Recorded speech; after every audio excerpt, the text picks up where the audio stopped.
Hello, private security professionals, and welcome back to the Hardened Civilian YouTube channel. This is episode 14 of the Security Talk Show by 360 PSA, and this episode is extremely special. Why? Because in this episode, the Security Talk Show goes international. I had the pleasure of hosting the team from one of Australia's leading executive protection services provider, Empire Protection. I was joined by Mr. Josh Reeve, who's the CEO and founder, and Mr. Ajay Singh, who's a senior consultant at Empire Protection. Both Mr. Josh and Mr. Ajay possess high quality security and protection experience spanning across multiple decades, and not just with private stakeholders, but also with government law enforcement agencies. In this episode, we have discussed at length where the private security industry is headed from a global perspective. What is the role of executive protection in this industry? What does it take to be a best in class executive protection professional? What is Empire Protection's outlook for India as a growth market? And so much more. So, without any further ado, let's start this power packed episode. So, Josh and Ajay, I want to understand from your experience and vantage point, where do you see the global private security industry heading? So, we'll start with, what has really changed in the past 3 to 5 years? And then what are your expectations for the next 2 to 5 years, let's say?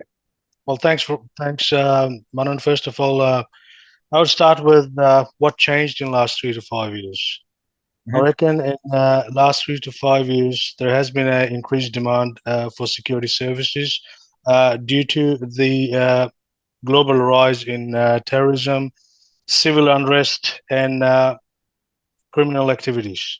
On top of that, we've had technological advancements in last 3 to 5 years, whether that's AI or your drone technologies, facial recognition, integrated security systems, and all of that, right?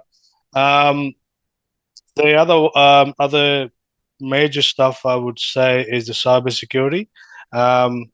We've had in last 3 to 5 years, we've had multiple cybersecurity issues, threats, and we've had one big one this morning as well.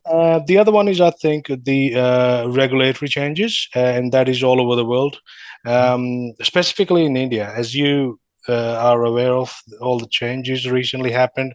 All over the world, obviously, there are different regulatory requirements, which are pretty, hands-on. So I think these are the old things which I think were pretty important, and which has happened in the last 3 to 5 years. So I think a big one from me, and I absolutely agree with everything Ajay just said. I think they're the common global trends,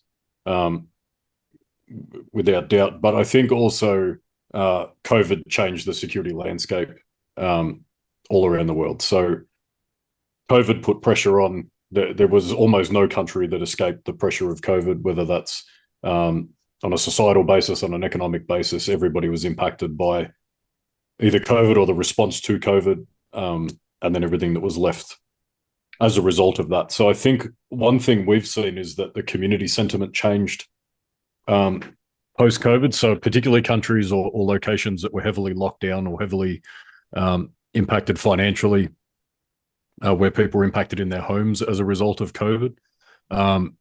We've seen a massive uptick in, I guess, interpersonal violence, to be broad. So, for example, things like hostile terminations, used to be a relatively small part of our business. Now it's like a very active threat. And it's not that there's more terminations, it's that people are responding to that individual threat as an individual threat. So 5 years ago, if you got terminated from your job, you went and got a different job. That's probably the end of it. Whereas now people have been pushed, I think, to a limit, both individually and as a society, where now people don't take that anymore. So there's an immediate response to push back against those either real or perceived threats to the individual. I'm not going to have my income. That's a threat to me. I'm going to physically respond to that.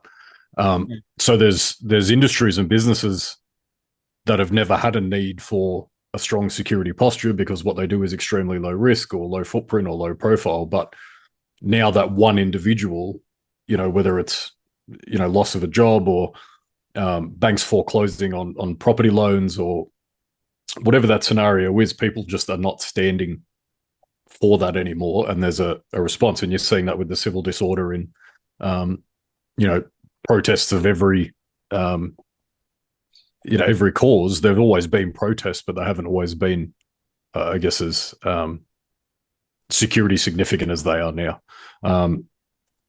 And the one thing I'll say on the time frame is, I think in all industries we love to look at like a 3 to 5 year, or like a 12-month, and then a 2 to 5, and then a 5 to 10.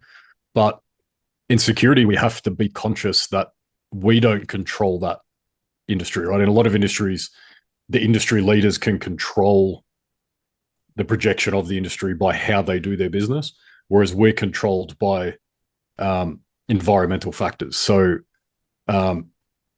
if there's a political change in, let's say in India, that creates, civil discomfort, that creates civil disorder, that changes that landscape overnight. If there's conflict with a foreign nation, if there's acts of terrorism, if there's espionage, whatever it is, that changes our landscape overnight, and we don't necessarily have any ability to get in front of that. So therefore, we just have to be ready with those methods and tactics for that next thing, because one day in our industry, we can go a year with nothing changing.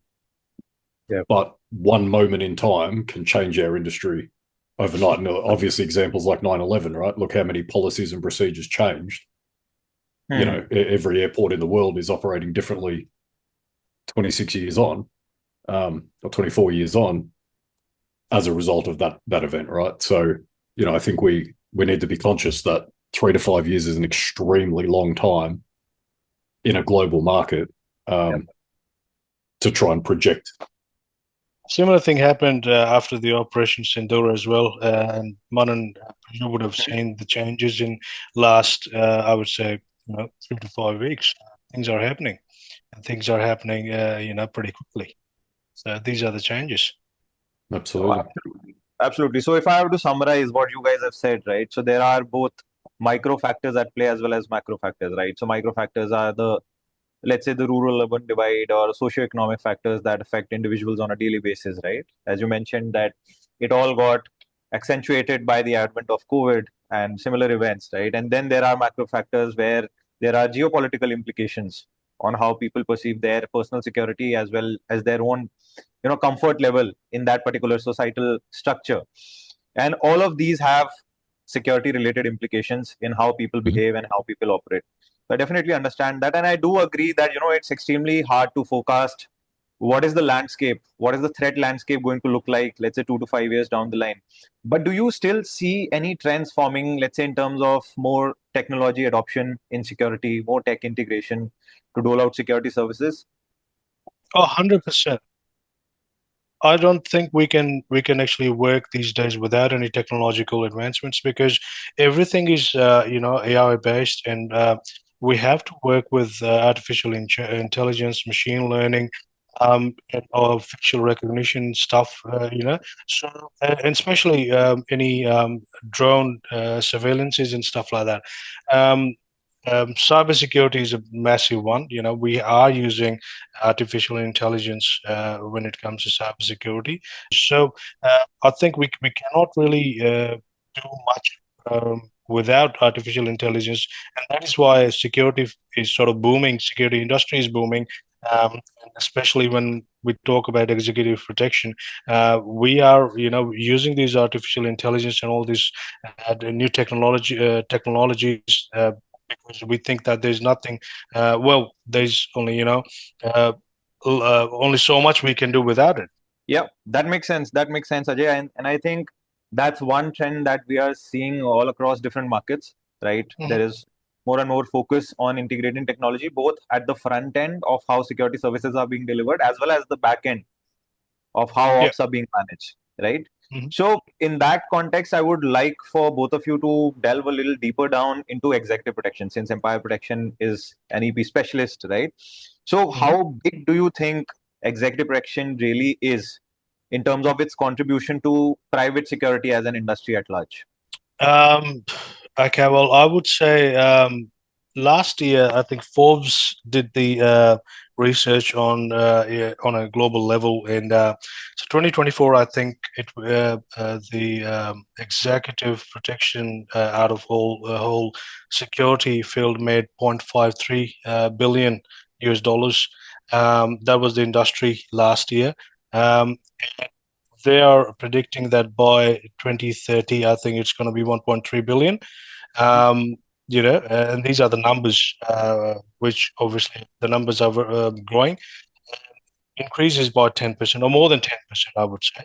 And the reason is obviously because people have recognized that, yeah, we need, these services, globalization, high net worth client. They have recognized that, yes, we need something because of the interconnectivity. These days people are traveling a lot.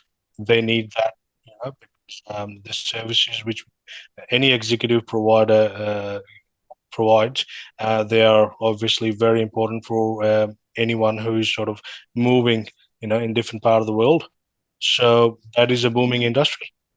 I think there's a sort of common saying, and I don't know tangibly how accurate it is, but there's a common saying that personal protection is 1% of the security industry. Mhm.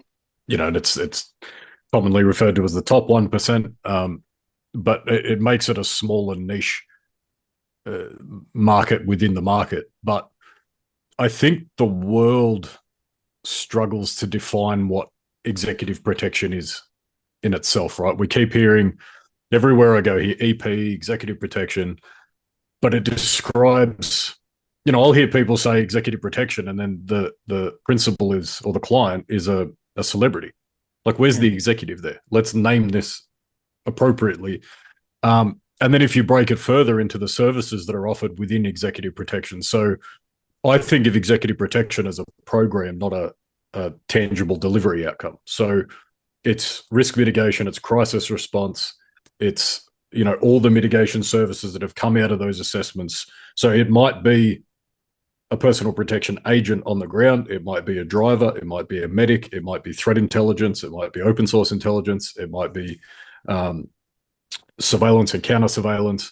It might be travel monitoring. It could be so many things that I think, even when we're trying to describe numbers and its part, how much are we including? Are we including all of that when we look at figures, or are we just looking at the bodyguard factor, right? And I think if anybody thinks that personal protection or executive protection is a bodyguard that walks around behind a client, that's 1% of what we're doing, right? Everything else is done in that umbrella of risk mitigation.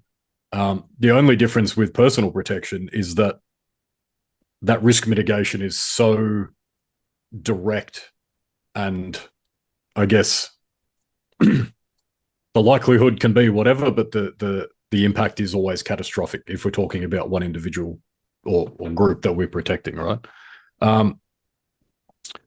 I think the other factor in determining what is the trajectory of the executive protection or personal protection space is, AJ talked before very accurately about technology and its growing contributions to the industry, but there's always going to have to be a what then, right? So we look at that delay, deter, detect, deny, respond, recover process of risk mitigation. Well, the tech can do a lot of that. It can deter, it can delay, it can detect. Sometimes it can deny, but it can't really respond.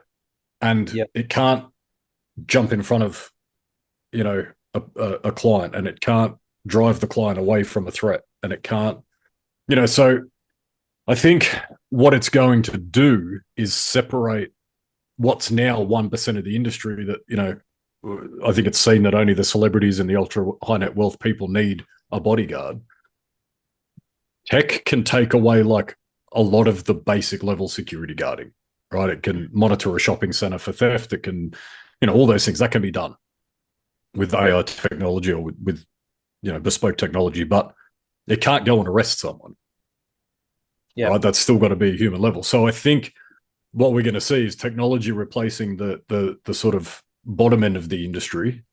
There's going to then be a higher reliance on the top end of the industry that have the capability to use this data, that threat intelligence, that live actionable intelligence or information, and respond to it in an effective way. So I think the growth path for tactical security companies or companies with a genuine risk, threat, and vulnerability mitigation mindset is it's going to be a growth sector in the next few years. In that conjunction, perfect balance with technology. Right. So yeah, of course, I mean, the future is definitely man-tech, right? Because proponents of technology definitely would like us to believe that technology is, all pervasive and all encompassing. But then the limitations of AI and related technologies is that they lack context, and executive protection per se is a context heavy job, because all situations, all scenarios would be different. The people that you're dealing with would be different. So there's no one playbook that you can train your AI model really on, and then expect it to be good enough for all kinds of scenarios. So that It is has something to be that a hybrid. yeah. So hybrid is definitely the future, right? Yeah. And at the same time, you did mention, Ajay, that there are the dollar numbers that you did mention. They definitely indicate that there's going to be healthy growth in the EP market, and the bifurcation of EP services, as you mentioned, Josh. That also is extremely relevant. So I want to really understand this from an empire protection perspective now. The kind of growth that you guys are seeing, is it coming from your existing markets? So basically, are your existing clients or existing markets consuming more of your services? Or is it coming from newer markets opening up to these services? Or is it a combination of both? And in that context, do you see any emerging markets that are really a hotspot for EP services now? So it's definitely a combination. Again, coming out of COVID, we've seen an escalation in service requirements from our existing clients. We were in a unique position. Australia, where we're headquartered, is a relatively small market in that it's a generally low risk environment. It's a smaller market for us in the niche space. So we hit a point about 2 years ago where our assessment had that we'd probably secured about 80% of the business that we wanted to have, which is obviously quite high.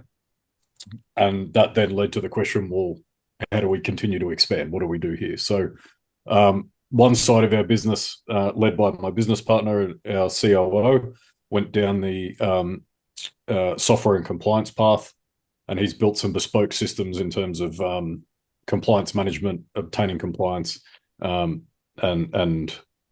streamlining, governing regulatory standards. And I went down the geographical expansion of our current business. So we've now opened in the United States, in Thailand, and in Papua New Guinea. And we are actively exploring a number of other locations outside of Australia right now, India being one. Our growth in the US is obvious. I mean, the US is a massive market. That was kind of always, I guess, an easy answer.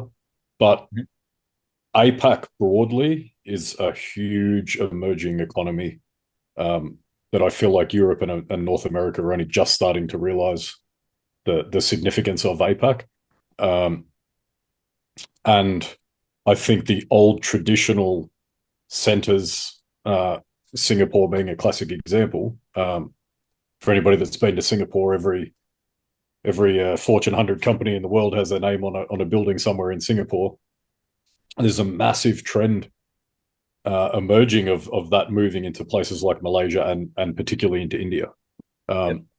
So I think the growth from outside of APAC in, and then the transitional patterns within APAC itself is going to be massive in the next, it's not going to be tomorrow, but the impacts of, the next 3 to 5 years, I think will be huge in the next 10 years.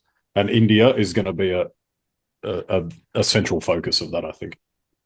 100%. I agree with Josh. I think India is going to be the next big thing, particularly because the money that the sort of money which is coming into India and all the executives, they want to set up some sort of their R&D department in India, and on top of that, Indian government is actually doing amazing job, and sort of giving them the surety that their money is not gonna sort of go in vain because they have the infrastructure and they are supporting the infrastructure.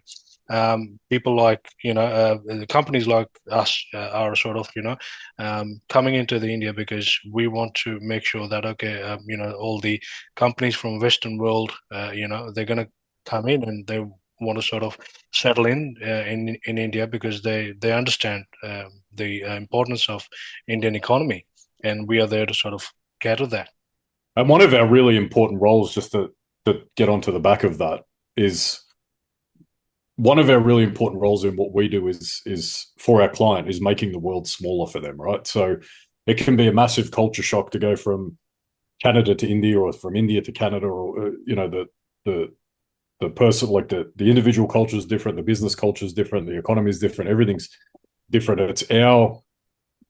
It's part of our role to, I guess, smooth those edges as part of that travel. So if we literally look at that granular level of executive coming from, Germany to India, we want to set them up for success in those business meetings to help that industry build and to help that, that one meeting might result in $1 billion trade. Yeah. Right. So we need to make sure at that very granular level that meeting goes really well, which means we need to make sure they get to the airport properly, from the airport to the hotel comfortably and happily, rested, not worrying about how do I change currency, where do I get a SIM card, what can I eat, that's all the stuff that we have to do. And it might sound like, I guess an over, like I'm putting too much significance on our role in that space, but I genuinely believe that those support services that allow big business to, that big business wheel to keep turning is part of what we do. Oh, well said, both of you. And I mean, of course, one, it is definitely reassuring to know that India is now on the global map or the global roadmap for a lot of executive protection services providers, right? And then we definitely have provided here in India a politically stable climate, as well as enough and more skilled labor to attract the right kind of investments. The only missing piece is, of course, securing those assets that come to this place, and I guess that is what we are headed towards. And that being said, you did allude to Josh that you help your clients make their world smaller, which in itself is a very interesting statement because there's usually a talk around there has to be a lot of physical and mental preparedness when you are giving out executive protection services, and more so when you're doing it in a geography which is foreign to you, right? But there is then also this aspect of CQ, which is the cultural quotient, which you also alluded to, right? Because cultures are different. Something as simple as honking excessively on the road by your driver could lead to a situation escalating into something which could become, a security incident for the principal, right? So these are just small things, but they have the potential to cause significant impact to whatever is it that you're trying to accomplish. So in that context, Josh and Ajay, who do you think is an ideal executive protection professional? I do understand that at Empire Protection you have this philosophy of the right people, right methods, and right results. I would want you to sort of take it one by one and share with us what is your psyche around the hard skills, the soft skills, the personality traits, and whatever else that you'd like to mention. So I guess from my perspective, when we start with recruitment and engagement, hard skills can be taught, I think. So a lot of our people come from a government service background, whether that's law enforcement or military or intelligence agencies or whatever it is. So a lot of them have, a lot of transferable skills and experience already, but hard skills can be taught. AJ and I went through some training earlier in the year, really nice training, 10-day intensive training package together to learn how each other work and operate together in a, I guess, with more synergy. But you can't teach character, you can't teach attitude, and you can't teach aptitude, I think. So, if you have the attitude and aptitude where you're willing and capable of taking on, that training, when we teach things, it's from an employer's perspective. So I think, particularly those when I transitioned out of government service, we had 1,000 pages of policy and procedure that were rigidly adhered to, right? Whereas in the real world, that doesn't work. The client is paying for something, they get what they want.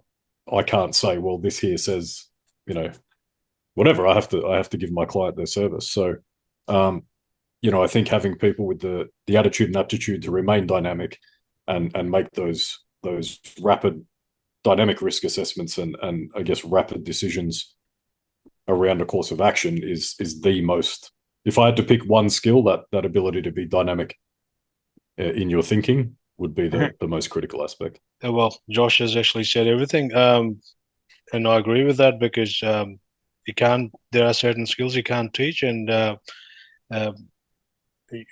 soft skills are some of those ones which like communication skills and situational awareness. These are the skills which we can sort of enforce and teach. But there are a few things which and attitude is one of those ones, because you have to have a specific sort of attitude, because you can't. It's never black and white, because when you work with a high net worth client, sometimes just saying no is not going to work. So you have to work around that, and you have to sort of make sure that you achieve the goal, and that goal is obviously that should resonate with your client's goal. So things like that. And I think the last piece to that too, just quickly, is around building a team dynamic and a team culture or a company culture. That's all done by the people, right? The executive can set a tone and say, this is the culture we want, and this is obviously that's a top-down initiative, but every single person contributes to that culture. So I think it's more essential in our line of work than many, because recently we sent 4 guys to a remote Pacific island to respond to an emergency, and they spent a month pretty much sharing a bed, right? Like, it was very small conditions, relatively stressful environment, very long working days, a lot of pressure. If those 4 people can't function and get along on a personal level and a professional level and all contribute equally and respect each other's skills and weaknesses and get to a result, that's not going to work. No, absolutely. If your team dynamics are not really foolproof, then your system in itself has a lot of loopholes, right? And then you are sort of setting yourself up for failure. And I do understand that you have to be really flexible and adaptive of how you operate in different scenarios.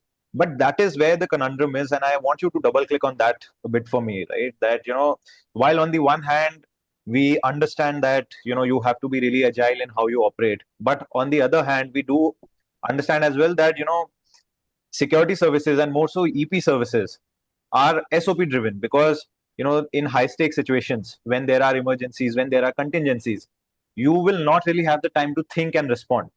So anything that comes out of you has to be part of your muscle memory, or has to be part of your reflexes, right? And you need to train for that day in, day out, so that when you're down there on the field, you are able to execute all those maneuvers that you have learned back in training, right? And that is where the conundrum is, right? So we want to operate with SOPs, then we really want to be agile with how we deal with our clients as well, right?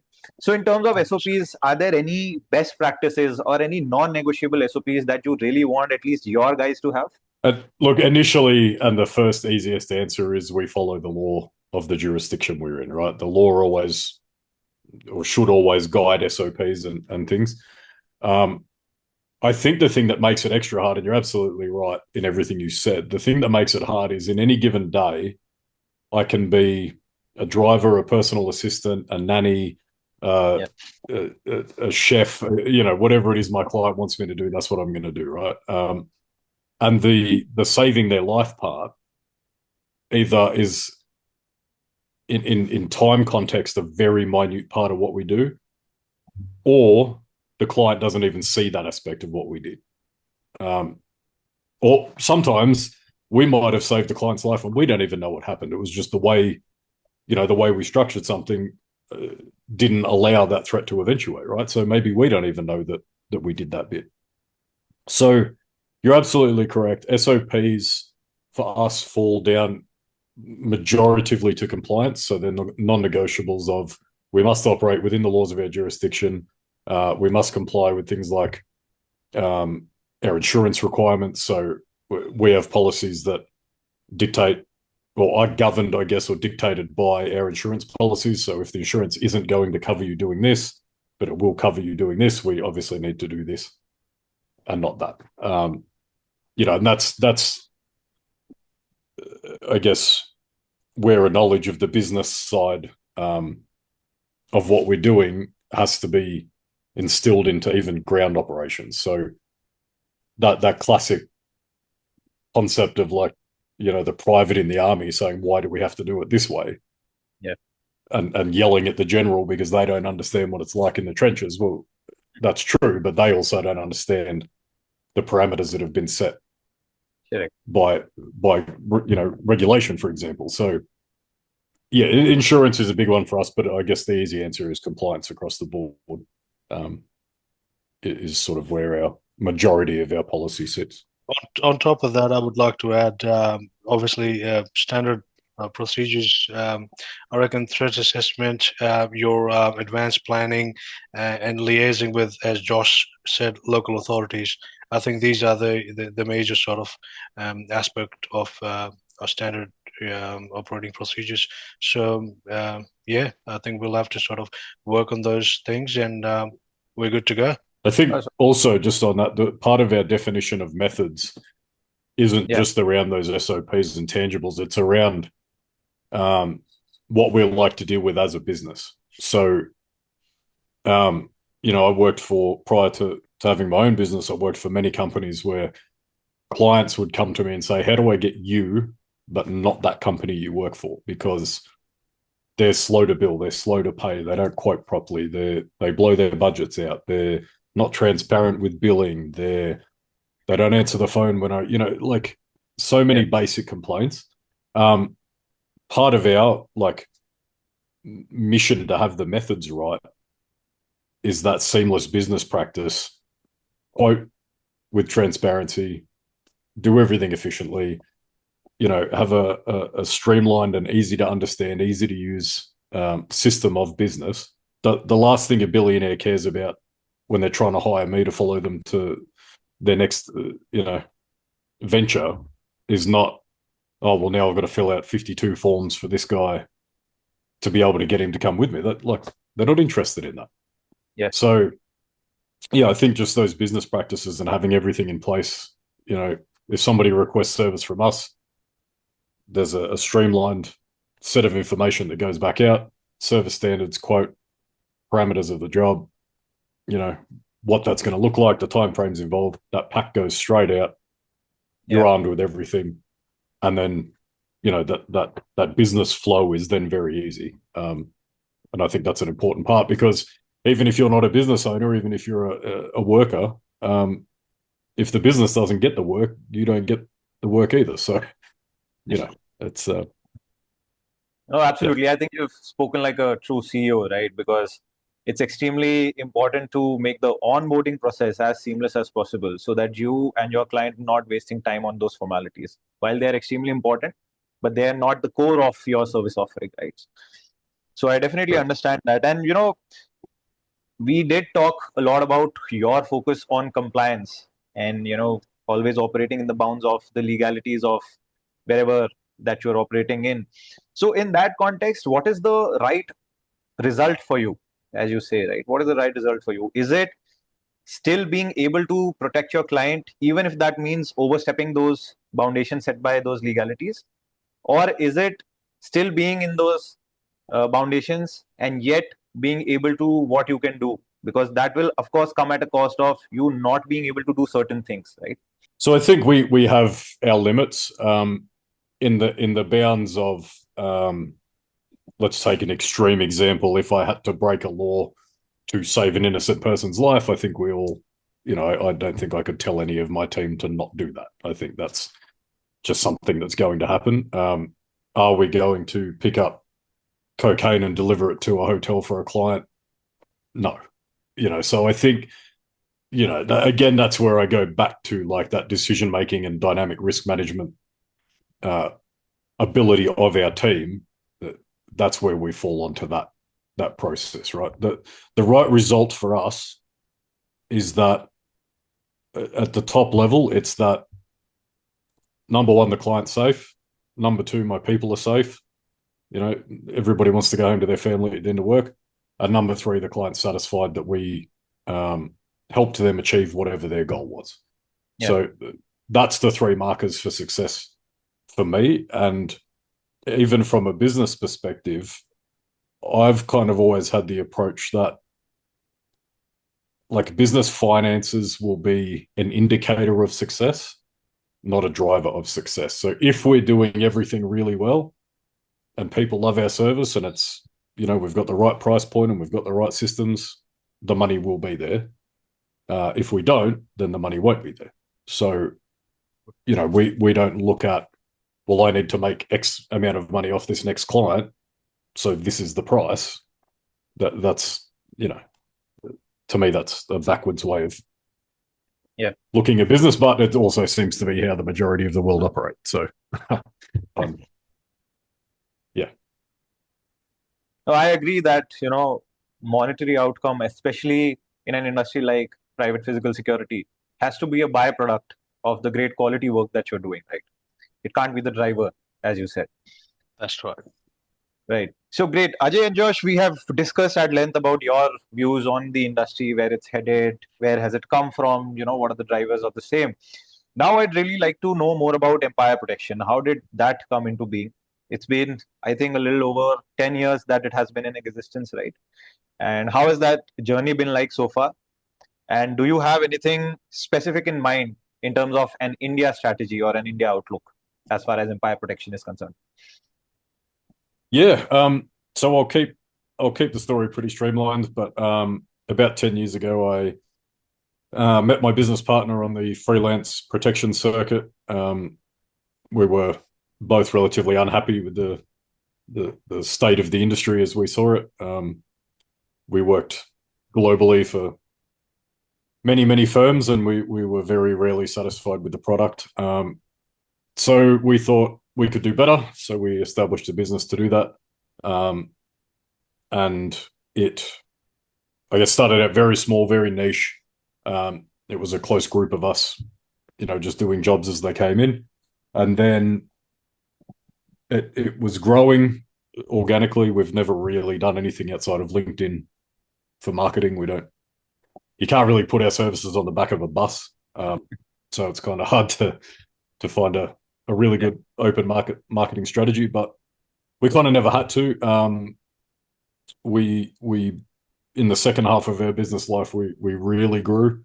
It caught us by surprise. We were talking before we started recording that my business partner and I had to go and learn how to be executive managers. We were good security professionals prior, and then all of a sudden we've got multi-million-dollar accounts and, all the problems that come with more people, more assets, more money, more, But that's a good problem to have, no? It's a great problem to have. It's a great problem to have. And I think that moment really changed our psyche, because I don't know that we just went for the ride at the beginning. I don't think we ever sat down and said, well, this is where we need to end up. We just don't want to do this, so we'll do this instead. And then it hit that point where it's like, we can't just do that anymore. We have to hire the right people. We have to get the right things in place. I have to learn all these things. And to our credit, we did that. We put a lot of effort in. We're still learning every day, obviously. But we've now managed to grow a multinational business, with relative success. So, I think that's our grassroots are that we are workers. We understand the industry. We still operate as often as possible on the ground. We contribute very heavily to that live creation of methods and tactics and I guess our vision statement, which is to be an employer and service provider of choice. We're very active in that. So yeah, as I touched on earlier, that's where we started. Where we're going now is, well, certainly my part of the business at the moment is the geographical expansion, and India is definitely more than on the radar. It's we're well and truly in the process of formulating our strategy of entry into the market. Obviously, it's a massive market. Obviously, it's a diverse market. It's not something we will rush in that we want to make sure we get it right. We've done everything. Our company motto is to demand excellence. So we'll do it in a way that achieves excellence, but we're not resting on it either, because I think, as we discussed at length, the time for the Indian market is now. So as from an entrepreneurial perspective, I'm excited to enter the market because of the opportunities that exist, but also from an operational perspective, there's going to be some exciting work coming up in India, and that's strengthened relationships between, like, Ajay and myself, for example. I believe that you can only be an expert you can only be an expert in things you're an expert in. So I'm not going to pretend I know things I don't. So people like Ajay coming on board to help us with an India expansion and his deep understanding, there's so many ways where he points us in a direction that I wouldn't necessarily have thought to go in, or he's live fact checking of things and giving us that understanding. We're very much guided by Ajay and his expertise on that. So I guess to transition the conversation now to you, Ajay, about your very significant role in helping us guide into that space. Yeah. Well, when I met the team last year, I think it all started from there. I like the value system of this team, the whole team I'm talking about.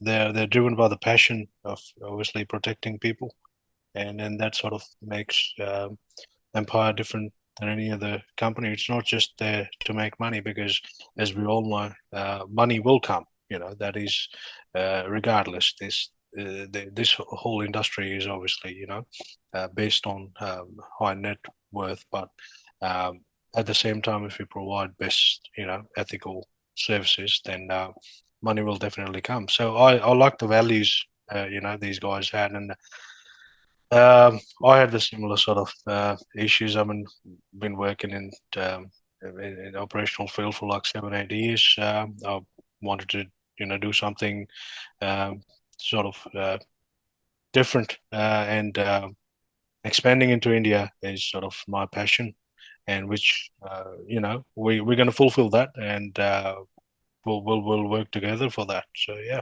Awesome. I think that is the perfect note for us to wrap up this conversation with. So thanks a lot once again, Josh and Ajay, for sharing your insights with us, and looking forward to your India entry super soon. Us too. Same here. Thank you, Manan. So if you have watched this episode till the end, I have a message for you. It is not about what you and I are doing in isolation. It is all about what you and I can do together.